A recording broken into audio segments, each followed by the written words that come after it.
اب یہ کہتے ہیں صاحب کہ جو ہے وہ ہم نے تو جو ہے وہ پڑھا ہی نہیں، ہمارے ماں باپ نے پڑھایا ہی نہیں، کیا بتائیں صاحب؟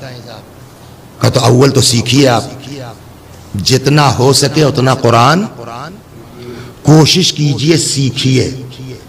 اور پڑھائی کے لیے کوئی ایج طے نہیں ہے. میں آپ کو ایک لطیفہ سنا دوں اس پر. ایک تھے جو ہے وہ نام تھا ان کا جو ہے وہ سکاکی صاحب، ہمارے یہاں ان کی کتاب عالم میں پڑھائی بھی جاتی، میں ہی پڑھاتا ہوں اتفاق سے. سکاکی صاحب جو سکہ بناتے تھے، بڑے اپنے فن میں ماہر، توجہ فرما رہے ہیں آپ، اور بڑا مرتبہ تھا ان کا. بادشاہ کے ہاں بیٹھے تھے، تب تک کوئی عالم آ گیا اور بادشاہ نے سکاکی کو چھوڑ اس عالم کی طرف توجہ کر لی. ان کو کھل گیا کہ یار میں اپنے فن میں اتنا ماہر آدمی اور میری کوئی اوقات ہی نہیں ہے، آج کے بعد سے پڑھوں گا. اس وقت ان کی ایج تھی 40 ایئر. کتنی دی؟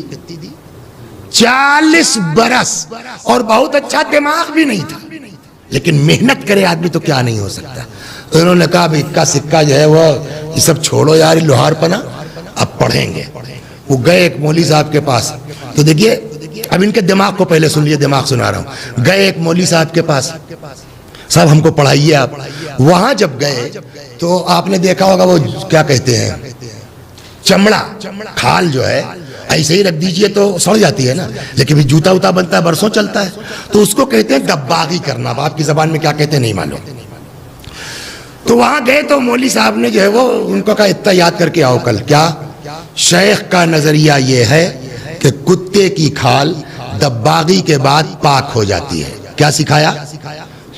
اب یہ اتنے دماغ کے کمزور کہ دوسرے دن سنانا ہے نا، رٹتے رہے شیخ کا نظریہ یہ ہے کتے کی کھال دباغی کے بعد پاک ہو جاتی ہے. دوسرے دن جب آئے اور آنے کے بعد جو ہے وہ انہوں نے سنایا تو الٹا ہو گیا کہ کتے کا نظریہ یہ ہے کہ شیخ کی کھال دباغی کے بعد پاک ہو جاتی. ایسا آدمی 40 سال کی ایج میں اسٹارٹ کیا، لیکن جب لگ گئے تو آج ان کی کتاب یہاں سے لے کر کے اور نجف اور قم تک پڑھائی جاتی ہے. تو جب عام تعلیم کا کوئی وقت معین نہیں ہے تو قرآن مجید اگر ماں باپ نے نہیں بھی پڑھایا ہے تو آج بھی ہمارے پاس وقت ہے. بہت سے لوگ ایسے ہیں کہ خود تو نہیں ہے لیکن بہو جو آئی ہے وہ اتفاق سے صاحب جامعۃ الزہرا کی پڑھی ہوئی ہے، قم کی پڑھی ہوئی ہے، تو سسر ہے تو کیا وہ بے عزتی تھوڑی ہو جائے گی. بہو کے پاس بیٹھ جاؤ، بیٹا ہم کو قرآن پڑھاؤ. اس لیے کہ حدیث کہتی ہے خیرکم من تعلم القرآن وعلمہ، تم میں سب سے بڑھیا آدمی وہ ہے جو قرآن سیکھے اور قرآن سکھائے.